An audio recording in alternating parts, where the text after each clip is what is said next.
The low murmur of voices filled Gate 27B at Dallas, Fort Worth Airport as travelers queued for Flight 228 to New York City. Overhead, the PA system droned announcements that no one truly listened to. The air smelled faintly of burnt coffee and disinfectant, that familiar airport blend of fatigue and anticipation. Samuel adjusted the strap of his worn leather backpack and checked his phone one last time. Seat 14A window. He exhaled softly, relieved. 3 weeks of business travel behind him, one quiet flight ahead. When his boarding group was called, he moved with the slow patience of a man who didn't need to rush. The jet bridge buzzed with chatter and the clack of rolling luggage. A flight attendant greeted passengers at the door with a practiced smile. Inside, the cabin lights were warm and soft, reflecting off silver overhead bins. He walked down the aisle, scanning the numbers, 12, 13, 14. Then he stopped. Someone was already in his seat. A woman, blonde, sharply dressed in black with large sunglasses covering half her face, sat by the window. A sleek Louis Vuitton bag rested on the middle seat beside her, as if it were another passenger. Her posture screamed ownership, chin high, one manicured hand scrolling through her phone without acknowledgement of the world around her. Samuel hesitated, polite even in uncertainty. "Excuse me, I think that might be my seat," he said, keeping his tone light. She didn't look up. "No, it's mine."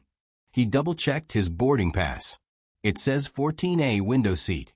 Finally, she lowered her sunglasses, revealing eyes that carried the exhaustion of privilege rather than travel. "You must be mistaken. The window seat helps with my motion sickness. Just take the aisle, it's all the same." Her words were coated with sugar, but dripped condescension. Samuel blinked, calm. "It's not quite the same. I booked that seat specifically." She sighed dramatically, as though his existence was an inconvenience. "Do you really want to make this a big deal? Just sit down, you're holding up boarding." Passengers behind Samuel shifted impatiently. He felt the subtle pressure of the line, the urge to avoid a scene. But principle had its own gravity. He stayed steady. "I understand it's small, but it's still my seat." Her lips curled. "You people and your assigned seats. Honestly, how petty can you get?" A soft voice cut in. "Is there a problem?" It was a young flight attendant, name tag reading Erica. Her professional smile didn't hide the faint strain in her eyes. Samuel turned toward her, calm. "Just a mix-up. This passenger seems to be in my seat." Lily, though he didn't know her name yet, rolled her eyes, exhaling loudly. "Unbelievable. He's making a scene over a window seat." Erica glanced at both boarding passes. "Ma'am, you're in 14B, the aisle seat. The gentleman is assigned to 14A." Lily leaned back, arms folded. "I can't sit there. I'll get nauseous. Just switch him, he doesn't care." The flight attendant's expression didn't change. "I'm sorry, but we can't reassign seats without the passenger's consent." Samuel offered a small, polite smile that almost passed as sympathy. "It's okay. I'll wait until she's ready to move." That drew a quiet chuckle from the man across the aisle, who pretended to focus on his magazine. Lily's eyes narrowed. "You think this is funny?" Samuel kept his voice even. "No, just ironic." Erica, sensing the atmosphere thickening, intervened with gentle firmness. "Ma'am, please take your assigned seat so we can prepare for departure." With a frustrated groan, Lily snatched her bag, tossed it overhead, nearly clipping another passenger's shoulder, and slumped into 14B, muttering about rude men and ridiculous airlines. Samuel sat down, offering a polite nod of thanks to Erica. "All good now," he said softly. Erica smiled briefly, relieved, and moved on down the aisle. As Samuel settled in, the hum of boarding continued around him. The rhythmic clicks of luggage locks, the muted coughs, the rustle of magazines. He put in his earphones, letting soft jazz fill the space between him and her hostility. The engines roared to life, vibrations traveling through the cabin floor. The plane began to taxi, sunlight flickering through the small oval windows as they rolled down the runway. For a brief moment, peace returned. Samuel watched the terminal fade into a blur. But Lily wasn't finished. As the wheels lifted and the plane climbed into the clouds, she shifted restlessly, muttering complaints under her breath. The air is too dry. This seat doesn't recline properly. My bag doesn't even fit under the seat. Samuel ignored her, focusing on the faint orange horizon outside. The sunlight caught the side of his face, softening the frustration that lingered in his chest. He was good at letting things go, or at least pretending to. When the seatbelt sign dimmed, Lily leaned over, voice dripping with accusation. You could have just switched. Normal people have empathy. He turned to her calmly. Normal people respect rules. It keeps things from becoming chaos. Her jaw tightened. You think you're better than me? Samuel tilted his head slightly. No, but I do think I'm in my own seat. A few passengers stifled laughter. Lily turned away sharply, folding her arms. The tension settled but didn't vanish. It hung there, silent and brittle, like a storm cloud waiting for a spark. Samuel stared out the window again, the faint reflection of her sunglasses now pointedly turned toward him. He tried to focus on the clouds below, but the unease lingered. He sensed something brewing, not anger, but a calculated spite. She wasn't the type to forget being embarrassed. A gentle announcement broke the silence. Ladies and gentlemen, we've reached our cruising altitude. You may now use approved electronic devices. Lily immediately pulled out her phone and began typing furiously, her nails clicking against the glass. Samuel couldn't see the screen, but he caught snippets of her muttering. Disrespectful attitude problem, report later. He closed his eyes, half amused, half wary. The calm before turbulence was always the same, quiet, deceptive, waiting for one wrong move to send everything shaking. When the drink cart rolled by, he ordered coffee. Lily asked for sparkling water with lemon, then complained when they didn't have lemon. Her voice was sharp enough to cut through the hum of the engines. Samuel sipped his coffee slowly, each movement deliberate, refusing to give her more reaction than silence. Yet his calmness seemed to infuriate her further. The woman across the aisle whispered to her husband, poor guy, and the husband nodded, keeping his voice low. She's one of those, huh? Samuel didn't respond, but the faintest smile touched his lips. The plane jolted slightly in turbulence. Passengers gasped softly, and Lily grabbed the armrest, glaring at Samuel as though it were his fault. He glanced toward her. You okay? I'm fine, she snapped. Don't talk to me. The moment passed, the shaking stopped, and calm returned. But Samuel could feel it in his gut. This wasn't over. She wouldn't let it be. He leaned back in his seat, closed his eyes, and let the music drown out the noise, unaware that the woman beside him was already plotting her next move, her expression tightening behind dark glasses as the plane leveled off in the endless blue. And somewhere deep down he could already sense it. The flight was going to be longer than he'd imagined. The plane glided steadily above the clouds, engines humming like a lullaby beneath the passengers' soft chatter.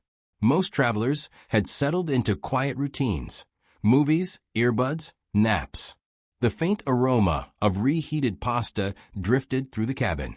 Samuel glanced sideways. Lily sat stiffly beside him, arms crossed, a thundercloud in designer sunglasses. She hadn't said a word since takeoff, but her silence felt heavy, simmering with resentment. He sensed it wasn't peace. It was preparation. When the drink cart rattled closer, Lily pressed her call button before it even reached their row. Erica arrived, her professional smile intact but weary. Can I get you something, ma'am? Finally, Lily said, as though she'd been ignored for hours. I asked earlier for sparkling water with lemon. You gave me plain. I'd like that corrected. Erica kept her tone level. I'm afraid we don't have lemon slices on this flight. Lily's lips parted in exaggerated disbelief. Excuse me? Every flight has lemon.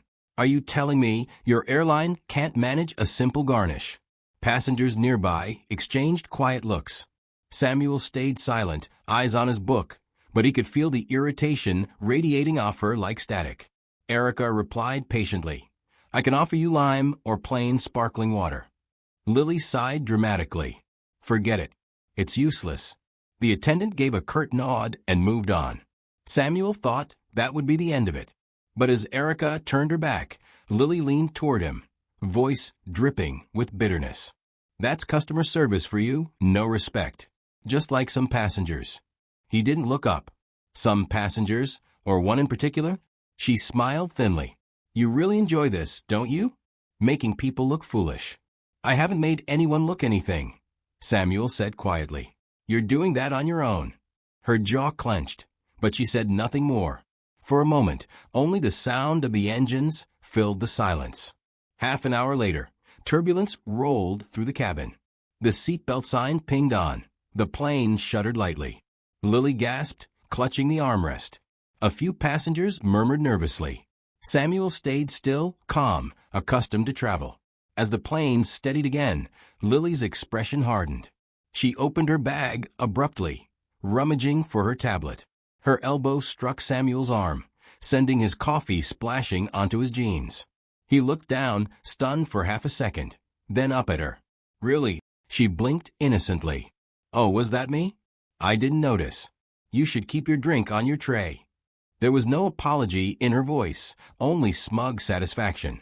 Samuel grabbed a napkin, dabbing at the dark stain, his patience stretched thin but unbroken. Accidents happen, he said evenly, though his jaw flexed slightly. Lily tilted her head. Yes, they do. Especially when someone insists on the wrong seat. A man across the aisle coughed to hide a laugh. Lily glared at him until he looked away. Minutes crawled by. Samuel tried to focus on the small screen in front of him, but he could feel her eyes flicking toward him, restless, searching for another spark. When Erica returned to collect trash, Lily struck. This man, she said loudly, has been bothering me. He keeps sighing and staring. It's making me uncomfortable. Heads turned. A woman, a few rows ahead, peered over her seatback. Samuel froze mid-motion, disbelief crossing his face. Erica blinked, surprised. Sir. Samuel shook his head. I've barely spoken to her. Lily folded her arms. He's lying. He keeps shifting toward me, making comments. I want to move. The flight attendant hesitated, gauging both faces. Samuel's calm contrasted sharply with Lily's dramatics. Erica's training told her who to believe, but policy demanded diplomacy. All right, she said softly. Let's take a breath. Ma'am, I can log your concern. Sir, you're fine to stay put. Lily's voice rose an octave. Oh, so you're taking a side?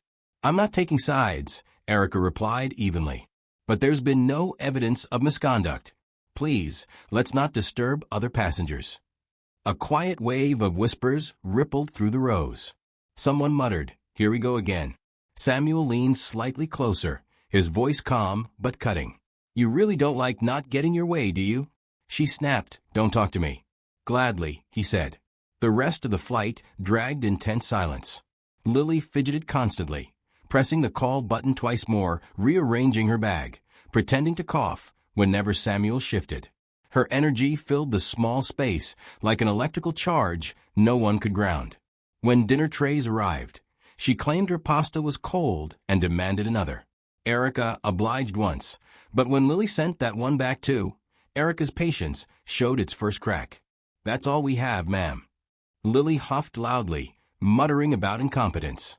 Samuel ate quietly, each bite measured. Every time she tried to provoke him, he met her aggression with composure. It wasn't pride, it was strategy.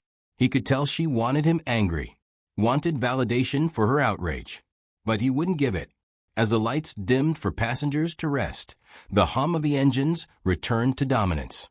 Lily shifted under a thin airline blanket, glancing occasionally toward Samuel. He looked asleep, earbuds in, face calm, the faintest hint of a smile tugging at his lips. It irritated her more than words ever could. The hours stretched, turbulence returning in brief waves. The captain's voice broke through once to announce they'd arrive 30 minutes early. Relief rippled through the cabin. But Lily seemed to grow more agitated with each passing minute. She started composing something on her phone, typing fast, lips moving silently as she read. Samuel opened one eye just enough to glimpse the edge of her screen. Complaint, harassment, Flight 228. He closed his eye again, hiding his smirk. Let her dig the hole deeper. When Erica passed once more, she stopped by their row, voice low. Everything okay here? Lily straightened, ready to pounce, but Samuel spoke first. All good, thanks. Erica's gaze lingered a moment, understanding something unsaid. She gave a small nod and walked on. Lily turned to him, whispering harshly, "You think you're clever, huh? Sitting there acting innocent." "I don't need to act," Samuel said. Her nails clicked against the armrest. "You'll regret embarrassing me earlier." He opened his eyes fully now, meeting her glare with calm resolve. "You embarrassed yourself, Lily." Her breath caught. "How do you know my name?" He nodded toward the airline tag hanging from her purse. "You should probably remove that if you plan to file anonymous complaints." Her mouth opened, then closed, fury flashing across her face.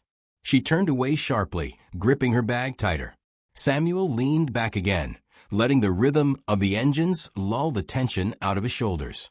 He knew she wouldn't give up, people like her rarely did, but now she was predictable. Predictable meant manageable. Outside, the clouds thinned as the plane began its slow descent toward New York. Cabin lights brightened gradually, passengers stirring awake. The intercom crackled, the captain's voice calm and routine.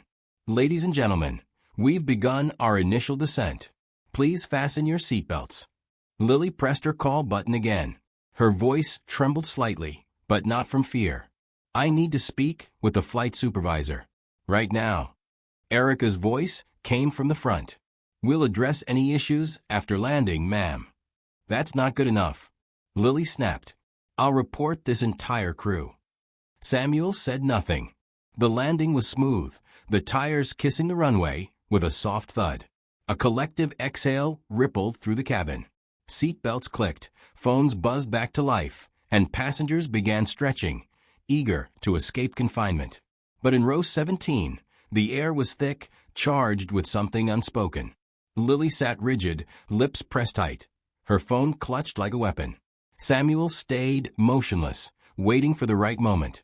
The intercom chimed. "Ladies and gentlemen, welcome to New York. Please remain seated until the seatbelt sign is turned off." Lily ignored the instruction, unbuckling instantly. She leaned into the aisle, waving down Erica with deliberate urgency. "I need to speak to the flight supervisor now. It's about harassment and misconduct." Heads turned again. Samuel felt every eye flick between them, the story already forming in whispers. Erica approached, her expression carefully neutral. "Ma'am, for everyone's safety, we need you to stay seated until we reach the gate." Lily scoffed. "Safety? That man's been making me uncomfortable the entire flight. I'm not sitting quietly while you protect him." Erica inhaled slowly, her patience visibly thinning. "Ma'am, I noted your earlier complaint. We'll handle this as soon as we deplane." But Lily wasn't listening. She raised her voice just enough to carry. "You're all seeing this, right? A woman tries to speak up and gets silenced. Typical." Samuel finally spoke, his tone calm but resonant. "No one silenced you, Lily. You just keep mistaking attention for validation." Her head snapped toward him, fury lighting her eyes. "Don't talk to me, creep." The cabin fell into uneasy silence. The engines hummed lower as the plane taxied toward the gate. A toddler began to cry somewhere near the back, the sound oddly fitting, like a soundtrack to the chaos simmering beneath the surface. Erica took a small step forward. "Sir, thank you for your patience." "Ma'am, please calm down." Lily leaned back with a sharp laugh. "Oh, I'm calm. You'll see how calm I am when corporate hears about this." She waved her phone for emphasis. On the screen glowed an unfinished email draft addressed to the airline's complaint department, the subject line reading, "Assault and Negligence." Samuel's gaze flicked to it, then to Erica. "I think you'll want to see something before she send that." Lily's brow furrowed. "What are you talking about?" He reached slowly into his jacket pocket and pulled out his phone. "You've been so busy complaining that you didn't notice me documenting everything. You're shouting, the false claims, even you hitting me with your bag while boarding. Flight cameras might not catch everything, but audio recordings do wonders."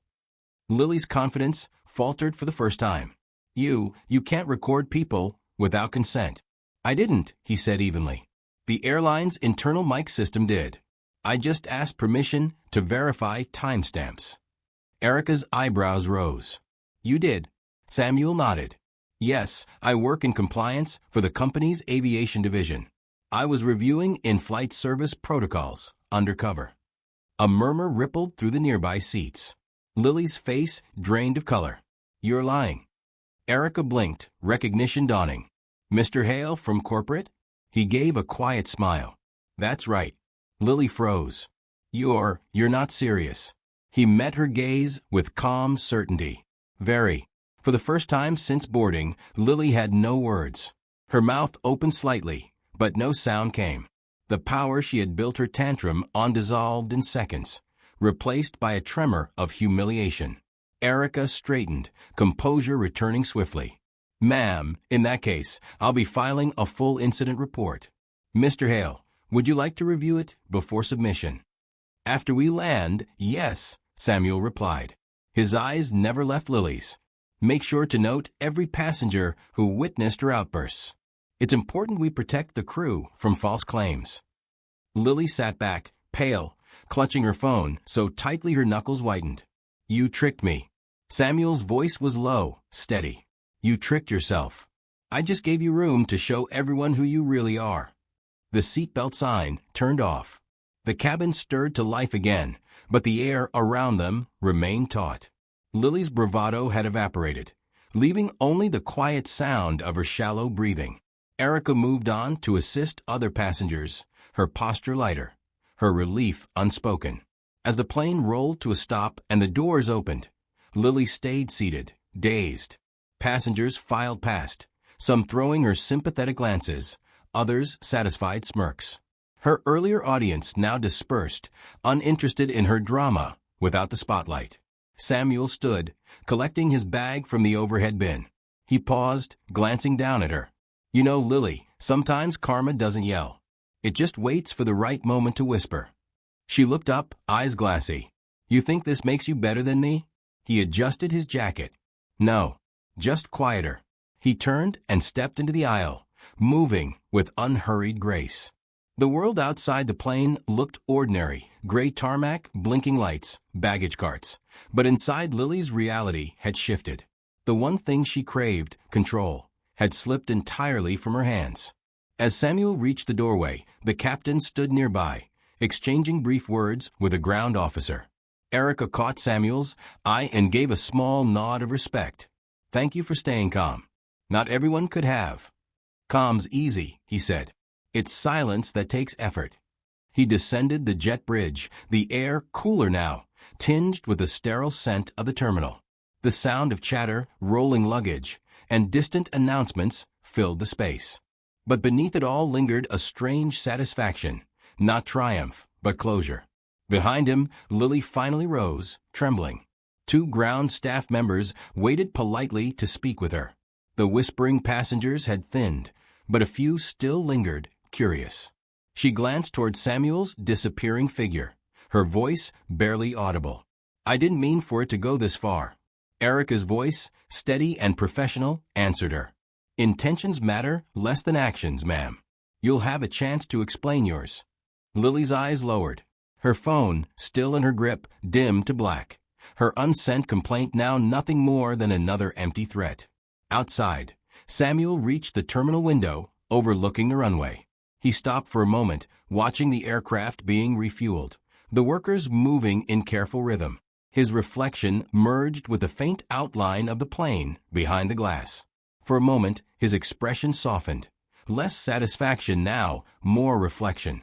Justice wasn't loud. It didn't need applause. It simply revealed the truth and stepped back. As he turned to leave, the overhead announcement called for another boarding group at a nearby gate. A new flight. A new beginning. The noise of the terminal swelled behind him, swallowing the remnants of the morning's chaos. Far behind, Lily's voice rose faintly, arguing with a staff member. But this time, no one looked. No one cared. Samuel walked on, his steps measured, his composure unbroken. He disappeared into the crowd, leaving behind only the quiet echo of what had just unfolded. A reminder that sometimes the most devastating revenge is letting the truth speak for itself. And as the automatic doors slid open to the cool city air, a faint smile crossed his face, not of triumph, but understanding. He'd learned something on that flight, too. That silence, when wielded with patience, could be the sharpest form of justice.